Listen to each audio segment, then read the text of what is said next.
හොඳයි අද දවසේ අපි බලන්න යන්නේ වැපිරීම කියන මාතෘකාව. මේක මීට පෙරත් අපි කතා කරලා තියෙන මාතෘකාවක්. නමුත් මේක නව එළිදරව්වක් තුල අපි යන්න බලාපොරොත්තු වෙනවා. වැපිරීම මම සමන් සහෝදරයෙන් ඉල්ලනවා දෙවනි කොරින්ති 9 වෙනි පරිච්ඡේදයේ 10 11 වචන දෙක කියන්න කියලා. 2 කොරින්ති 9 වෙනි පරිච්ඡේදයේ 10 11. 2 කොරින්ති පොතේ 9 වෙනි පරිච්ඡේදයේ 10 වෙනි පදය සහ 11 වෙනි පදය.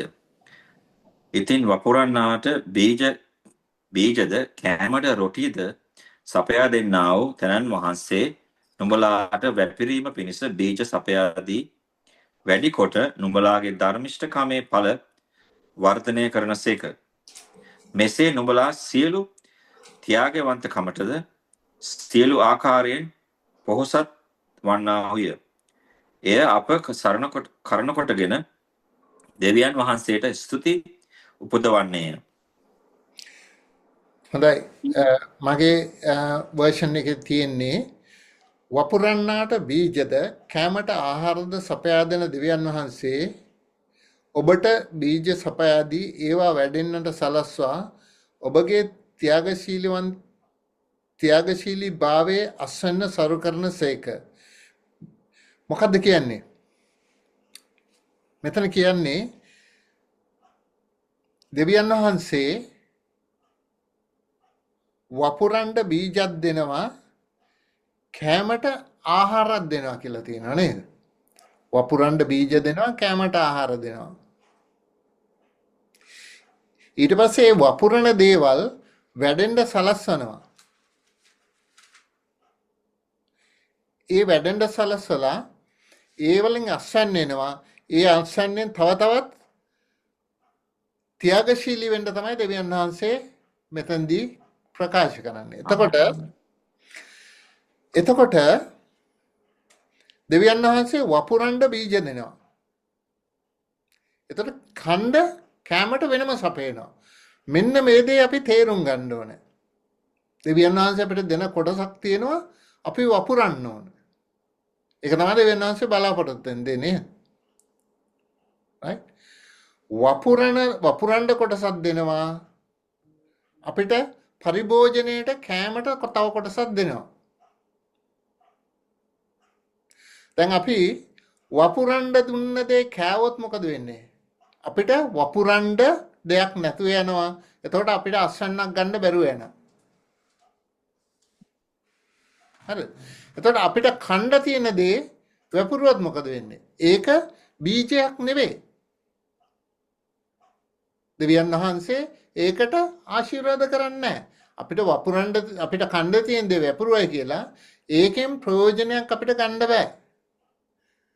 අපිට දෙවියන් වහන්සේ දෙන්නේ මොකටද කියන එක අපි හරියාකාරව තේරුම් ගන්න දෙවියන් වහන්සේගේ ප්‍රඥාව අපිට අවශ්‍යයි. මේක ලෝකයේ ප්‍රඥාවෙන් තේරුම් ගන්න බෑ. අපි දෙවියන් වහන්සේ අපිට දෙන දේ මේක දෙවියන් වහන්සේ දෙන්නේ අපිට වපුරන්න. මේක බීජයක් විදිහට පැල කරන්න. මොකද පැල කරන දේෙන් තමයි අස්වැන්නක් එන්නේ. එතකොට මේක කෑවොත් අපිට ආයේ අස්වැන්න නැතු වෙනවා නේද? ආපහු වපුරන්න දෙයක් නැතු වෙනවා. ඊගාවට අපි මොකද කරන්නේ? අස්වැන්න නැහැ අපිට ප්‍රතිඵල නැහැ අපිට මේක නැහැ ඒක නැහැ කික කංකෙදිරිකක ඉන්නවා. ඒ ඇස්සේ දෙවියන් වහන්සේට සමහරකට දෝෂාරෝපණය කරන්න ඉඩ තියෙනවා. ඒ නිසා අපි තේරුම් ගන්න ඕනේ දෙවියන් වහන්සේ අපිට දෙන දේ මේක දෙන්නේ වැපිරීමක් උදෙසා මේක දෙන්නේ කෑමට කියන එක තේරුම් ගන්න. මේකට දෙවියන් වහන්සේගේ ප්‍රඥාව අපිට ඕනේ. දෙවියන් වහන්සේගේ ප්‍රඥාව ලබා ගන්න විදිහ අපි මේ ඉස්සල්ලා බලලා තිනවා. එතකොට දෙවියන් වහන්සේගේ කැමැත්ත වෙන දේ අපි හොයා ගන්න ඕන. මේකට තමයි අපිට දෙවියන් වහන්සේත් එක්ක ගොඩාක් සම්බන්ධතාවයක් පවත්වන්න වෙන්නේ. මේ නිසා තමයි දෙවියන් වහන්සේ සමග කිට්ටු සම්බන්ධතාවයක් අපි තියාගන්න ඕනේ. මොකද දෙවියන් වහන්සේගේ හදවත අපිට දැනෙන්න ඕනේ. අපේ හදවත දෙවියන් වහන්සේ දකිනවා. නමුත් දෙවියන් වහන්සේගේ හදවත, දෙවියන් වහන්සේගේ කැමැත්ත, දෙවියන් වහන්සේ මොකක්ද අපිට කියන්නේ කියන එක අපි තේරුම් ගන්න අපි මේ ඉන්න තලයෙන් තව තලයක් උඩට අපි ඉස්සරහට යන්න ඕන. මේ ඉන්න තලයේ ඉඳගෙන අපිට මේක තේරුම් ගන්න බැරි වෙන්න පුළුවන්. එහෙමනම් අපි කරන්න ඕන මොකද? තව යාඥාවෙන් දෙවියන් වහන්සේට කිට් වෙලා තව තවත් උන්වහන්සේට කිට් වෙලා ඒ තලයෙන් තව උඩට ගිහිල්ලා උන්වහන්සේ අපිට මේ දෙන දේ මොකද්ද? අපිට මේ දෙන්නේ මේක වපුරන්නද මේක කැමරටද කියන එක තේරුම් ගැනීමේ හැකියාව තියෙන්න ඕන. මොකද දෙවියන් වහන්සේ වපුරන්න දෙන දේ වැපුරුවේ නැත්තම් එතනින් සරු අස්සන්නක් අපිට ගන්න බෑ. ඒකේ ප්‍රයෝජනයක් ගන්න බෑ. ඒකේ ප්‍රතිවිපාකයක් නැහැ. හරිද? අපි බලමු හිතෝපදේශ 11 වෙනි පරිච්ඡේදයේ 24 25. විසිරුවන නමුත් වස්තුව වැඩි කරගන්න කෙනෙක්ද හිඟකමට පැමිණෙන හැටියට අයතු ලෙස වළක්වා ගන්න කෙනෙක්ද ඇත. ත්‍යාගශීලී තැනැත්තේ පුෂ්ටිමත් වන්නේය. පැන් ඉසින තැනැත්තේ පැන් ඉසිනු ලබන්නෝය. හොඳයි. මේක මගේ වර්ෂන් එකේ තියෙන්නේ කෙනෙක් අතමිට දිගහැර දෙතත් පොහොසත් වෙති. තවත් කෙනෙක් දැඩි මසුරුකමින් දෙතත් දිලිඳු වෙති. ත්‍යාගශීලී වන්න. එවිට ඔබ පොහොසතෙක් වන්නේය. අන්‍යයන්ට ආධාර කරන්න. අන්‍යයෝ ඔබට ආධාර කරති. මෙතන 24 වෙනි පදේ අපි ලංකාවෙන් ආපු පුද්ගලයෝ විදිහට ලංකාවේ සම්භවයක් තියෙන විදිහට ලංකාවේ කියමනක් තියෙනවා දෙන තරමට ලැබෙනවා කියලා නේද? ඒ කතාව සහතික ඇත්ත. right? අපි බයිබල් ආශ්‍රිතව කියනවා වපුරන්න ඕනේ අස්සන්න කපන්න කියලා නේද? ඒකම තමයි ඒක කියන්නේ. එතකොට මොකද්ද? කෙනෙක් අතමිට දිගහැර දෙතත් පොහොසත් වෙති. ඒ කියන්නේ එයා අතමිට දිගහැරලා සභාවට දෙනවා, දුගී දුප්පතුන්ට දෙනවා, මේවා දෙනවා. නමුත් එයාගේ පොහොසත්කම අඩු වෙන්නේ නැහැ. කොච්චර දුන්නත් එයා පොහොසතෙක් විදිහටම ඉන්නවා. නමුත් එක්කෙනෙක් ඉන්නවා එයා හරිම මසුරුයි, හරිම ලෝභයි. සභාවට දෙන්නෙත් නැහැ, දිලින්දෙකුට දෙන්නෙත් නැහැ, අසරණයෙකුට දෙන්නෙත් නැහැ, වැන්දබුවකට දෙන්නෙත් නැහැ. මෙයාට මොකද? මෙයා එහෙම ඉඳලත් මෙයා දුප්පත් වෙනවා. right? එතකොට මෙතන තමයි අර වැපිරීමේ න්‍යාය මෙතනදී තමයි පාවිච්චියට එන්නේ. වපුරනවා නම් අස්සන්න කපා ගන්න පුළුවන්. අපි වපුරන්නේ නැතුව හිටියොත් අපි දිලිඳු භාවයට පත් වෙනවා. නේද? ත්‍යාගශීලී වන්න. එවිට ඔබ පොහොසතෙක් වන්නේය. අපි දෙනකොට දෙන්න තමයි අපි පොහොසතෙක් වෙන්නේ. අන්‍යයන්ට ආධාර කරන්න අන්‍යයෝ ඔබට ආධාර කරති. අපි කාට හරි ආධාරයක් කරොත් මොකද දේව වචනේ තියෙනවා මොකද්ද? මම හිරේ හිටියා බලන් ආවද? මම ලෙඩ වෙලා හිටියා බලන් ආවද? මම දුප්පත් වෙලා හිටියා මට දුන්නද කියන දේ අහනවා. එතකොට මේ මිනිස්සු අහනවා ඔබ වහන්සේ මගේ ළඟට ආවේ නෑනේ. නෑ මම වගේම තමයි කට්ටිය හිටියේ. ඔයා ඒගොල්ලන්ට කරේ නෑනේ. ඒ නිසා මම ඔයාව දන්නේ නෑ කියලා කියනවා. අවසාන දවසේදී විනිශ්චයේදී. ඒ නිසා අපි ඉන්න සමාජයේ අපි යන සභාවට ආධාර කරන්න ඕනේ. පඳුරු දෙන්න ඕනේ, දසෙන් කොටස් දෙන්න ඕනේ, අවශ්‍යතාවල් වලට වියදම් කරන්න ඕනේ. ඒ වගේම අපිට හම්බෙන දෙයක් අවශ්‍ය පුද්ගලයෝ ඉන්නවා නම් ඒගොල්ලන්ට අපි ආධාර කරන්න ඕන. හොඳයි අපි දැන් මේකත් මේ වැපිරීමේම කොටසක්. වපුරන එක තමයි ඒ විදිහට බයිබලයේ අර්ථකථනය කරන. අපි බලමු 2 කොරින්ති 9:6-7. 9 පරිච්ඡේදයේ 6 වෙනි පදයේ සහ 7 වෙනි පදයේ. ඔව්. නමුත් මේක කියමි. මසුරු ලෙස වපුරන්නා මසුරු ලෙස කපා ගන්නේය. නමනසුව වපුරන්නා නමසුරුව කපා ගන්නේය. කනගාටුවෙන් ඕනෑම නිසා නොව එක් එක්කෙනා තම තමාගේ සිතින් නියම කරගත් ලෙස දේවා. මක් නිසාද සතුට සිතින් දෙන්නාට දෙවියන් වහන්සේ ප්‍රේම කරනසේක. ඔව්. මෙන්න දැන් මේකත් ආපහු කියන්නේ වැපිරීම ගැන. ඒ කියන්නේ අපි දෙන එක ගැන. right? මගේ වර්ෂන් එකේ තියෙන්නේ මේ සිතට ගන්න. අඩුවෙන් වපුරන්නා අඩුවෙන් කපා ගනි. වැඩියෙන් වපුරන්නා වැඩියෙන් කපා ගනි. මේක අපි සාමාන්‍යයෙන් කොවිතනේදී දකින දෙයක්. අපි හරි ප්‍රමාණයට වැපුරුවොත් වැඩිපුර කපා ගන්නවා. අඩුවෙන් වැපුරුවොත් අඩුවෙන් තමයි කපා ගන්න. මේක ස්වභාවික නීතියක්. මේක ඒ වගේම ආත්මික නීතියකුත් වෙලා තියෙනවා. ආත්මිකවත් අපි දෙවියන් වහන්සේට දෙන්නේ මොනවද? ඒ තරමට තමයි උන්වහන්සේ ආශිර්වාද කරන්නේ අපිට. හරි? මෙතනදී කියන්නේ සල්ලි නැති මිනිහෙකුට ගේ විකුණලා ඉඩකඩම් විකුණලා දෙවියන් වහන්සේට දෙන්නේ කියලා. එහෙම නෙවෙයි. එයාට තියෙන ප්‍රමාණයෙන් එයා දෙන්න ඕනේ ඇදහිල්ල ඇතුව. එතකොටයි දෙවියන් වහන්සේ එයාට ආශිර්වාද කරන්නේ. ඊගාවට දෙවියන් වහන්සේට දෙන එකේ තමන්ට බරක් තියෙන්න ඕනේ. දැන් මට ගොඩාක් මුදල් තියෙනවා නම් ඒකෙන් සුළු කොටසක් දුන්නාම දෙවියන් වහන්සේට ඒකට මට බරක් නෑ නේද? මට දැනෙන්නේ නෑ නේද මම දෙවියන් වහන්සේට දුන්නා කියලා. මට දැනෙන්න නම් මට මදි වෙන ගානට දෙවියන් වහන්සේට දෙන්න ඕන. මේක වරදවා තේරුම් ගන්න එපා. මට අඩුවක් දැනෙනවා වගේ තේරෙන ගානට දෙවියන් වහන්සේට දෙන්න ඕන. එතකොට තමයි මට ඒක දැනෙන්නේ මම දුන්නා කියලා නේද? මට වැඩිපුර තියෙන කොටසක් දුන්නට ඒක මට දැනෙන්නේ නැන්නේ දුන්නා කියලා. මගේ අවංකවම හදවතින් දැනෙන්නේ මම ඒ වගේ කොටසක් දෙවියන් වහන්සේට පූජා කරපුවාම. ඒ වගේම අපි දෙන එක සතුටු සිතින් දෙන්න ඕනේ. කංකේන්ද්‍රි ගගා මොන කරදරයක්ද පල්ලියට යන හැමදාම මේ දෙන්න ඕනේ මේක කාලා එහෙම කියලා හරියන්නේ නැහැ අපි. අපි දෙන එක අවංකවම සතුටු සිතින් තමන්ගේ ස්වභාවයට තමන් දෙන්න ඕනේ. right?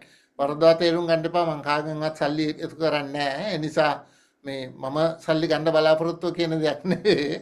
මේ තමන් යන ස්වභාවයට තමන් දෙන්න ඕනේ. ඒකේ ආශිර්වාදය තමන්ට. right? ඒක දේව වචනේ තියෙන දෙයක්. අපි බලමු ඊගාවට ගලාති පොතේ 6 වෙනි පරිච්ඡේදයේ 7-8 පද. ගලාති පොතේ 6 වෙනි පරිච්ඡේදයේ 7 වෙනි පදේ සහ 8 වෙනි පදේ. නොරැවටෙල්ලා දෙවියන් වහන්සේට සරදම් කරන්නට කාටවත් බැරිය. මක් නිසාද මනුෂ්‍ය තමා වපුරන දේම කපා ගන්නේය. ඒ හැටියට තමාගේ මාංශය සඳහා වපුරන්න මාංශයෙන් කුණුවීම කපා ගන්නේය. ආත්මයන් වහන්සේ සඳහා වපුරන්න ආත්මයන් වහන්සේගෙන් සදාකාල ජීවනය කපා ගන්නේය. හොඳයි මගේ වර්ෂන් එකේ තියෙන්නේ මුලා නොවන්න දෙවියන් වහන්සේ රැවටිය නොහැක. මන්ද මිනිසෙක් තමා වපුරන දේම කපා ගන්නේය. මෙතන මොකද්ද කියන්නේ? අපි දෙවියන් වහන්සේව රවට්ටන්න අපිට බෑ. අපි ඒක තේරුම් ගන්න ඕන. right? තවත් කෙනෙකුට තවත් මිනිසෙක්ව රවට්ටන්න පුළුවන්. නමුත් දෙවියන් වහන්සේව රවට්ටන්න කිසිම මිනිසෙකුට බෑ. එතකොට දෙවියන් වහන්සේගේ වචනය මොකද්ද කියන්නේ? තමන් වපුරන දේ තමයි තමන් කපා ගන්නෙ. right? මේක මුදල් වලටත් හැම දෙයකටම මේක අදාළයි. තමන් හොඳ වචන කතා කරොත් අනිත් මිනිස්සු තමන්ට හොඳ වචනෙන් උත්තර දෙනවා. තමන් ගෞරව කරොත් තමන්ට ගෞරව එනවා. තමන් මුදල් පරිත්‍යාග කරොත් තමන්ට මුදල් එනවා. හරි? තමන්ගේ නම හොඳ නම් තමයි අනිත් මිනිස්සු තමන්ට සලකන්නේ. තමන් අන් අයට ගෞරව කරොත් අන් අය තමන්ට ගෞරව කරනවා. නේද? මේක අර ලංකාවේ ඉන්න දේශපාලනඥයන්ට වගේ නෙවෙයි. දේශපාලනඥයන්ට බලය තියෙන කල් ගෞරව කරනවා. ඊට පස්සේ බලය නැති වුනහම ගෞරව නොකර ඉන්නවා. ඒක නෙවෙයි මං කියන්නේ. අවංකවම කරන ගෞරවය. එතකොට ඊගාවට මේක වපුරන ඊළඟ පදේ තියෙන්නේ මොකද්ද? කෙලස් මල නැමැති කෙතෙහි වපුරන්නා කෙලස් මලින් ජරාවට පත්වන මරණය නැමැති අස්වැන්නෙන් නෙලා ගන්නේය. ආත්මයානන් නැමැති කෙතෙහි වපුරන්නා ආත්මයානන්ගෙන් සදාකාල ජීවනය නැමැති අස්වැන්න නෙලා ගන්නේය. අපි වපුරන දේ කොතනද වපුරන්නේ කොහොමද වපුරන්නේ කියන එක අපි පොඩ්ඩක් කල්පනා කරන්න ඕන. දැන් අපි කියමුකෝ වපුරනවා කියන්නේ අපි වියදම් කරනවා කියන එක නේද? කවුරු හරි කෙනෙක් නයිට් ක්ලබ් යන්න බීමට ඒ වගේ දේවල් වලට වියදම් කරත් වැපුරුවොත් මොකද වෙන්නේ? ඒකේ ප්‍රතිඵලය එයාට ලැබෙනවා නේද? බීමත්කමට ඇබ්බැහි වුණොත් එයාගේ පෞල් ජීවිතේ නැති වෙනවා. ඊට පස්සේ අනවශ්‍ය සම්බන්ධතා ඇති වෙනවා. මේක බලාගෙන ඉන්න දරුවොත් මේක පුරුදු වෙනවා. හරිද? ඊට පස්සේ දරුවෝ දැන් තමන්ගේ ගෙදර හැමදාම පාටි දානවා නම් දරුවට අවුරුදු 15 16 වෙද්දී දරුවත් මේක හරි කියලා හිතේ තියන්න තමන්ගේ ගෙදර තමයි දරුවත් බොණ්ඩ පටන් ගන්නවා. එයා අවුරුදු 16 17 දෙලියට ගිහපුවාම එයා එළියදී බොණ්ඩ පටන් ගන්නවා. හරි? ඊට පස්සේ එයා මොකද නයිට් ක්ලබ් ගිහිල්ලා ඒවට ඊට පස්සේ පුරුදු වෙනවා. ඒකේ වැරද්ද එතකොට ළමයට ගහලා වැඩක් නැහැ. හරි? තමන්ගේ ගෙදර තමන් බීමට ඒ වගේ වලට තමන්ගේ ගෙදර ඉඩ දුන්නා නම් තමන් බලාපොරොත්තු වෙන්න ඕන තමන්ගේ ළමයිමුත් මෙන්න මේ වගේ තමයි වෙන්නේ කවදා හරි. ඒක කාටවත් නරක වළක්වන්න බෑ. ඒකේ වැරද්ද තමන් පිළිගන්න ඕන. ඒ නිසා තමන්ට තියෙන්නේ තමන් වපුරන්නේ කොතනද? පාටි දාන්න ඊට පස්සේ බීම සම්බන්ධ දේවල් ඊට පස්සේ අසභ්‍ය දේවල් ඒ වගේ දේවල් වලට තමන් මුදල් යෙදෙව්වොත් ඒකේ ප්‍රතිඵලය තමන්ට එනවා. ඒක තමයි මෙතනදී කියන්නේ. ඒ වෙනුවට තමන් හොඳ දෙයට වියදම් කරොත් තමන් ඒ වගේ දේවල් වලට යන්නේ නැතුව තමන් පල්ලියකට ගිහිල්ලා තමන්ගේ ළමයි ටික සන්ඩේ ස්කූල් එකට ඇරලා තමන්ගේ ළමයි ටික හොඳ යාළුවෝන් ආශ්‍රය කරන්න හදලා මේ දේ කරොත් ඒ ළමයි කවදා හරි ඒ තත්වයෙන් හැදිලා ඒගොල්ලන්ගේ ළමයිගේ ජීවිත සඵල වෙනවා. එහෙම නොවුනොත් වෙන්නේ ළමයි තාත්තලා වපුරපු දේ තමයි ළමයි කපාගන්නේ. අම්මලා වපුරපු දේ තමයි ළමයි කපාගන්නේ. ඒක නතර කරන්න බෑ. රයිට්? එතකොට ඒගොල්ලොන්ගේ හිත කියනවා ඇයි අම්මයි තාත්තයිත් මේවා කරන්නේ? ඉතින් අපිත් කරන එක හරි. නමුත් ඒකේ අවසාන ප්‍රතිඵලය ඒගොල්ලොන්ගේ ජීවිත විනාශ වෙන එක. මේක නතර කරගන්න බෑ. මේක කරපුවම අවසානය වෙන්නේ තමන්ට සදාකාල ජීවනයේ නැති වෙනවා. තමන්ගේ පරම්පරාවටම සදාකාල ජීවනයේ නැති වෙනවා. මේක ගැන අපි ගොඩාක් පරිස්සම් වෙන්න ඕනේ. ඒ වගේම අපි වපුරන දේ දැන් අපි දන්නවා අපි වපුරන්නේ අස්වැන්න තියෙන තැනකනේ වපුරන්න ඕනේ. අපි මුඩු බිමක ගිහිල්ලා මේ අපි මේ බීජ ටිකක් දැම්මොත් ඒක පැලවෙන්නේ නැහැ. නේද? පැලවුණත් ඒකෙන් අස්වැන්නක් ගන්න බෑ. ඒ වගේම තමයි අපි දෙවියන් වහන්සේ වෙනුවෙන් දෙන පඬුර හරි තැනකට අපි දෙනවද කියන එක අපි බලන්න ඕන. මෙතනින් දෙවියන් වහන්සේගේ රාජ්‍යයට මොකද්ද වෙන්නේ? මේ දෙන තැනින් දෙවියන් වහන්සේගේ රාජ්‍යයට මොකක් හරි වෙනවද? නේද? අන්න ඒක පොඩ්ඩක් අපි හොයන්න ඕන. ඒ නිසා ඔයා යන සභාවේ බලන්න කී දෙනෙක් දෙවියන් වහන්සේ වෙතට එනවද? ඒ සභාවෙන් කී දෙනෙකුට වැන්දමුවන්ට ආධාර කරනවද? ලෙඩ රෝග සුව වෙනවද ඒ සභාවේ? ඒ සභාවේ බයිබල් ස්ටඩීස් තියනවද ළමයිට? මේ වගේ දේවල් හොයලා බලන්න. මේ සභාව මොකද්ද දේව රාජ්‍යයට වැඩක් වෙනවද? දේව රාජ්‍යයට මොන වගේ සේවයක්ද මේ සභාවෙන් වෙන්නේ? ඒ අන්න එහෙම සභාවකට ඔයා පඬුරක් දාන්න. එන්නේ මේ වගේ සභාවකට ඔයා වපුරන්න. ඒකේ ප්‍රතිඵලය සරු බිමක වගා කරපුවාම තමයි අස්සන්නක් එන්නේ. අන්න ඒකේ ප්‍රතිඵලය ඔයාට දැක ගන්න වෙන්නේ ඔයා හරි බිමක හරි තැනක ඔයා වැපුරුවොත්. හරිද? මේක ටිකක් රිදෙයි. නමුත් මේක තමයි ඇත්ත. කවදාවත් කිසිම කෙනෙක් සරු නැති බිමක බීජ වපුරලා ඒගොල්ලන්ට බලාපොරොත්තු වෙන්න බෑ සරුසාර අස්සන්න. ඒගොල්ලන්ට ලැබෙන්නේ ඇත්තටම සරුසාර නැති අස්සන්න. ඒක එහෙමම තමයි. රයිට්? අපි බලමු උත්පත්ති පොතේ 26 වෙනි පරිච්ඡේදයේ 12 වෙනි පදය. උප්පත්ති පොතේ 26 පරිච්ඡේදයේ 12 වෙනි පදය. ඊසාක් ඒ දේශයේහි බීජ වපුරා එම අවුරුද්දෙහිම එකෙන් 100ක්ද අස්වැන්න ලැබුවේය. ස්වාමින් වහන්සේ ඔහුට ආශිර්වාද කළ සේක. 13ත් කියමු සහෝදරයා. ඒ මනුෂ්‍යයා පොහොසත් වී ඊතා පොහොසත් වනතුරු වඩ වඩාම වර්ධනය වුණේය. මෙන්න බලන්න. ඉන්පසු ඊසාක් එම රටේ ධාන්‍ය වපුරා එම අවුරුද්දෙහිම 100 ගුණයක් සරු ඇසන්නක් නෙලා ගත්තේය. සමිදානන් වහන්සේ ඔහුට ආශිර්වාද කළ සේක. අපි මොනවා කරත් ආශිර්වාද එන්නේ දෙවියන් වහන්සේගෙන්. දෙවියන් වහන්සේගේ ආශිර්වාද එනවා කියලා අපි මෝඩ වැඩ කරොත් ආශිර්වාද නැතු වෙනවා. right? ඒ නිසා අපි දෙවියන් වහන්සේගේ ප්‍රඥාව පාවිච්චි කරලා හරි තැන හරි වෙලාවට හරි ස්ථානයේදී වැපිරීම කළ යුතුයි. ඒ කරපුවාම දෙවියන් වහන්සේ වාගේ බීජයට ආශිර්වාද කරනවා. හරිද?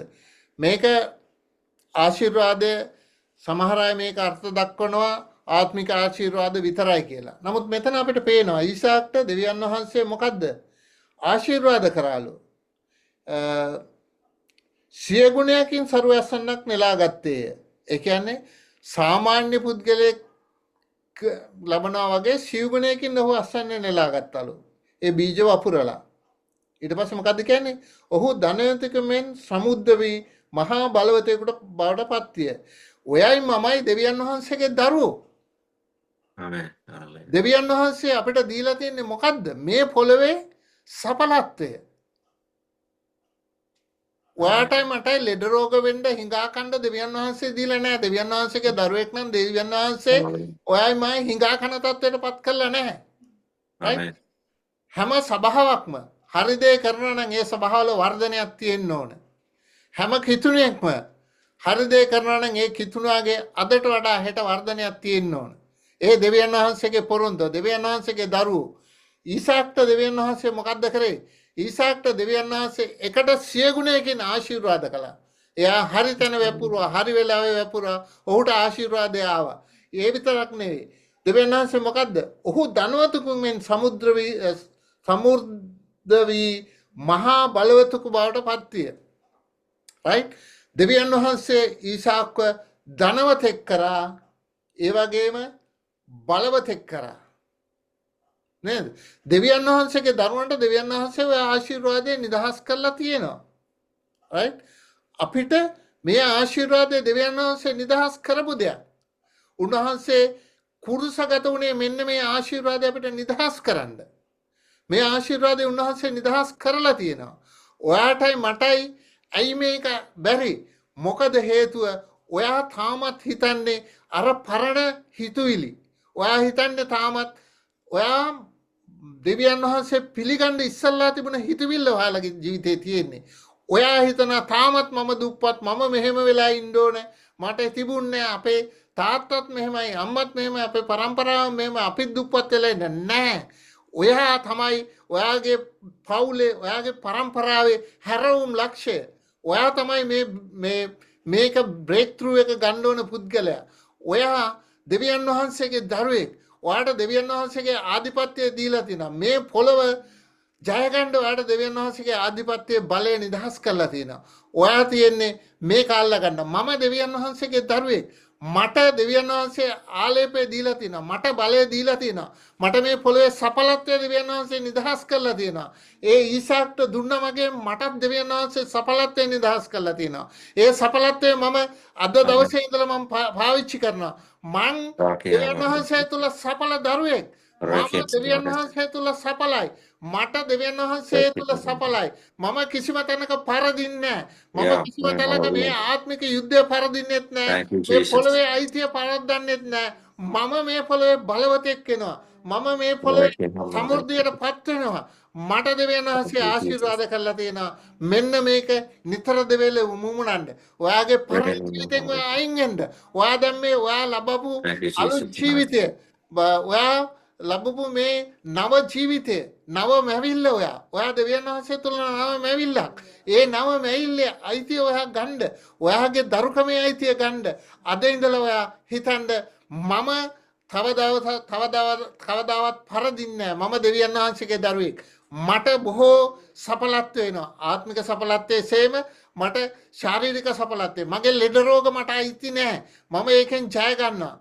මෙහෙම කරන්න නම් ඔයා දෙවියන් වහන්සේට ඔයා බීජ වපුරන්න ඕන. රයිට්? මේ මං කිව්ව ටික ඔයා හිතට අරගෙන මේ සුමාන ඔයා පල්ලියට යද්දී මේ ටික හිතලා ඔයා යන සභාවට ඔයාට දැනෙන ප්‍රමාණයක්, right? ඔයාට දැනෙන ප්‍රමාණයක් ඔයා දෙවියන් වහන්සේ වෙනුවෙන් පූජාවක් කරන්න. ඔයාට මේ සඵලත්වය මේ ඉරිදා ඉඳලා ඔයාට ලබා ගන්න පුළුවන්. ඔයාට වරදින්නේ නැහැ. Hallelujah hallelujah hallelujah. හොඳයි, මං සමන් සහෝදරයට කියනවා වචනේ වෙනුවෙන් අද දවසේ වචනේ වෙනුවෙන් යාඥා කරන්න කියලා. Hallelujah. Thank you, Jesus. Amen. ප්‍රශංසා වේවා දෙවියන් අපට මහිමය වේවා. දෙවියන් වහන්සේට අපි යාඥා කරමු. උන්වහන්සේ දුන්නා වූ ඒ පණිවිඩය ගැන අපි උන්වහන්සේට යාඥා කරමු. නමස්කාර වේවා දෙවියන් වහන්සේ. ඔබට ප්‍රශංසා වේවා දෙවියන් අපට ගෞරව වේවා දෙවියන්. නමස්කාර වේවා දෙවියන් වහන්සේ ප්‍රසිද්ධි වේවා. ජේසුනිය වහන්සේගේ ස්වාමීනගේ ස්වාමිනේ පණිවිඩය ගැන ස්තුති කරමි. මාබර යාඥා කරන දෙවියන් වහන්සේ දවසේ ලැබුණා වූ එළිදරව් ස්වාමී අපි එකිනෙකා ශක්තිමත් වෙමින් දෙවියන් වහන්සේ දෙවියන් වහන්සේගේ වචනය දෙවියන් වහන්සේ අපට දීලා තිබෙනවා ස්වාමිනේ. ඒ උන්වහන්සේගේ ඔබ වහන්සේගේ පොරොන්දුව දෙවියන් වහන්සේ ඔබ වහන්සේගේ උරුමය අපි එකිනෙකා දැනගැනීමෙන් දෙවියන් වහන්සේ අද දවසේ දුන්නා වූ ස්වාමිනේ. ඒ දැනුවත්කම ගැන අපි දෙවියන් වහන්සේට යාඥා කරමු. උන්වහන්සේගේ දැනුවත්කමින් අද දවසේ අපි අලුත් වෙමින් උන්වහන්සේ තුළ ඒ ඵලය ලබමින් අද දවසේ අමෘත සහෝදර ප්‍රකාශ කරාසේ අපි දුප්පත් නැහැ. අපි උන්වහන්සේ තුළ සඵලවත්. අපි උන්වහන්සේ තුළ නිරෝගී. උන්වහන්සේගේ ප්‍රඥාව අප තුළ තිබෙනවා. ඒ ප්‍රඥාව කරන කරගෙන අපි දන්නවා උන්වහන්සේ අපට දීලා තිබෙන්නේ ඒ බීජයක්ද, උන්වහන්සේ අපට දීලා තිබෙන්නේ ඛණ්ඩ රොටීද කියන එක. අපි ඒක හරියට දැනගන්න ඕන. ඒක අපි දැනගත්ත ඒ දැන ගැනීම තුලින් අපි උන්වහන්සේට රොටි වපුරන්න යන්නේ නැහැ. අපි වපුරන්නේ උන්වහන්සේ අපට දුන්නා වූ බීජයි. අපි දෙවියන් වහන්සේට යාඥා කරමු. ආදර පියාණනි කියලා ඔබගේ මවකෙන් කියන්න ස්වාමිනේ ඔබ වහන්සේගේ බීජ හඳුනාගෙන ඉන්න. උන්වහන්සේ ඔබ වහන්සේ දෙන්නා රොටි හඳුනා ගන්න. අපි එකිනෙකාට ඒ වෙන්කර හඳුනා ගැනීමේ ආත්මයන් වහන්සේ කරුණුගෙන ප්‍රඥාව නිදහස් කරන්න කියලා. උන්වහන්සේට ඔබ අද දවසේදී ප්‍රකාශ කරන්න. උන්වහන්සේ ඔබගේ මුඛයෙන් කියන්න මා වපුරන්න යන්නේ අද දවසෙන් පස්සේ මේ ලැබුණා එළිදරව් කරුණු කරගෙන මා වපුරන්නේ සරුබිමක. ඒ සරුබිම මා හඳුනා ගන්නවා. කොහෙද සරුබිම තියෙන්නේ කියන එක. තවත් මම අතරමං වී තවත් නිස්කාරණේ මගේ කාලය කැප කරන්නේ නැහැ. නවද උන්වහන්සේගේ මේ එළිදරව් කරුණු කරගෙන මේ වචනේ කරුණු කරගෙන අද පටන් මම වපුරනවා සරුබිම. ඒ උන්වහන්සේගේ කැමැත්ත වෙනවා. උන්වහන්සේගේ මඟ පෙන්වීම කරුණු කරගෙන උන්වහන්සේ ඔබවයි මාවයි ගෙනියන්න යනවා මේ භූමියට. ඒ උන්වහන්සේගේ ඒ මඟ පෙන්වීම කරුණු කරගෙන උන්වහන්සේ අපට දෙන්නා වූ බීජ අපි උන්වහන්සේට වපුරන්න යනවා. අපි උන්වහන්සේට යාඥා කරමු උන්වහන්සේගේ ප්‍රඥාව අපි එකිනෙකාට නිදහස් කරන්න. එමෙන්න අපගේ ඒ රෝමපදයේ අපි 8 වෙනි පරිච්ඡේදය අපි ඉගෙන ගත්ත ASCII අපගේ සිතිවිල්ල උන්වහන්සේ තුළ අලුත් කරගන්න ඕන. අපි පරණ මනුෂ්‍යයා තුළ රැඳෙන්න බෑ තවමත්. අපි උන්වහන්සේ තුළ අලුත් මැවිල්ලක් තුළ අපගේ ආත්මය උන්වහන්සේ හා සමානයි. ඉතින් අපි උන්වහන්සේ සිතන ආකාරයට අපි සිතන්න පුරුදු වෙන්න ඕන. උන්වහන්සේ අපට ඒ ස්වර්ගීය ආශිර්වාද දීලා තියෙන ආකාරයට ඔබයි මමයි හැසිරෙන්න ඕන. අපි තවත් අනේ මට බෑනේ. අනේ මට මේක කරන්න බෑනේ. ඔයාට වගේ මට මේක හැකියාවක් නැහනේ. එහෙම නෙමෙයි. අපි උන්වහන්සේ අපි එකිනෙකාට හැකියාව දීලා තියෙනවා. ඉතින් අපි උන්වහන්සේ තුළ අලුත් මැවිල්ලක් නම් උන්වහන්සේ ජේසුස් වහන්සේ ඔබගේ මගේ හදවතේ සැරිසරනවා නම් ඉන්නවා නම් ජීවමානව සිටිනවා නම් අපිට සියල්ල කරන්න පුළුවන්. ඉතින් අපි උන්වහන්සේට යාඥා කරමු. උන්වහන්සේ තුළ අපිට සියල්ල කරන්න පුළුවන්. උන්වහන්සේ තුළ අපිට සියල්ල උන්වහන්සේ ලිදරව් කරන්න යනවා. ඉතින් තවත් අපි අඳුරේ ජීවත් වෙන්නේ නැහැ. අපි බීජ හඳුනා ගන්න යනවා. අපි සරුබිම අදාත දවසේ මේ එලිදරව් කරුණුගෙන හඳුනා ගන්න යනවා. ඒ තුලින් ඔබයි මමයි ජය ගන්න යනවා අද දවසේදී. ඔබයි මමයි ඔබගේ පවුලේ අය ජය ගන්න යනවා. ඔබගේ පවුලේ අය ඔබ අද දවසේ ඔබ නොවා කෙනෙක් වෙනවා අද පවුලේ. ඔබ තමයි උන්වහන්සේ තෝරාගත්තා වූ එකම තැනත්තා. ඔබ තමයි ඔබගේ පවුල වෙනස් කරන්න යන තැනත්තා. අපි උන්වහන්සේට යාඥා කරමු. උන්වහන්සේගේ තෝරා ගැනීම ගැන ස්තුති කරමින් උන්වහන්සේ දුනා මේ එලිදරව් මේ රාත්‍රී එලිදරව් අද දවසේ අපි අල්ලගනිමු. මේ බීජ වපුරන්න මේ සරුබිම හඳුනා ගන්න උන්වහන්සේගේම ඒ උන්වහන්සේගේ ආත්මයන් වහන්සේගේ මඟ පෙන්වීම අපි ඉල්ලමින් ඔබ වහන්සේට අපි යාඥා කරමු අද දවසේදී. හalleluya දෙවියනේ අපට ප්‍රශංසාව වේවා ස්වාමිනේ. අද දවසේ මේ ඉගෙන ගත්තා වචනේ කෙනෙක් කෙනාගේ හදවතේ දෝංකාර දෙමින් ස්වාමිනේ ඔවුන්ගේ ස්වාමි ගැඹුරුම ස්ථානයෙන් දෙවියන් වහන්සේ ආරම්භ වෙන්න සලස්වන්න කියලා මා යාඥා කරනවා. ස්වාමිනේ ඔබ වහන්සේගේ ස්වාමිනේ මේ එළිදරව්ව ස්වාමි වහන්සේගේ මේ සත්‍ය දැනගැනීමෙන් දෙවියන් වහන්සේ අද දවසේ මේ වාසිය තුල දැනගනගත්ත ඔබගේ සත්‍ය ස්වාමීනි අද දවසේ අපි එකිනෙක කෙනා නිදහස් කරන්න යනවා පියාණනි. අප ස්වාමීනි බැඳී සිටිනා නම් ස්වාමීනි යම් බැඳීමකින් ඔබ වහන්සේගේ මේ සත්‍ය දැනගැනීම තුලින් ඔබ වහන්සේ අද අපි එකිනෙක කෙනා නිදහස් කරන්න යනවා. ඔබ වහන්සේගේ සත්‍ය තුලින් අපි එකිනෙක කෙනා මේ දුක්පත්කමෙන් නිදහස් වෙන්න අද දවසේදී. උන්වහන්සේගේ ඒ උන්වහන්සේ අපට නිදහස් කර දෙන සුවය අද දවසේ අපි එකිනෙක කෙනා අත්පත් කරගන්න යනවා. ජේසුස් වහන්සේගේ තුම් නාමයෙන් නිසාය. Amen.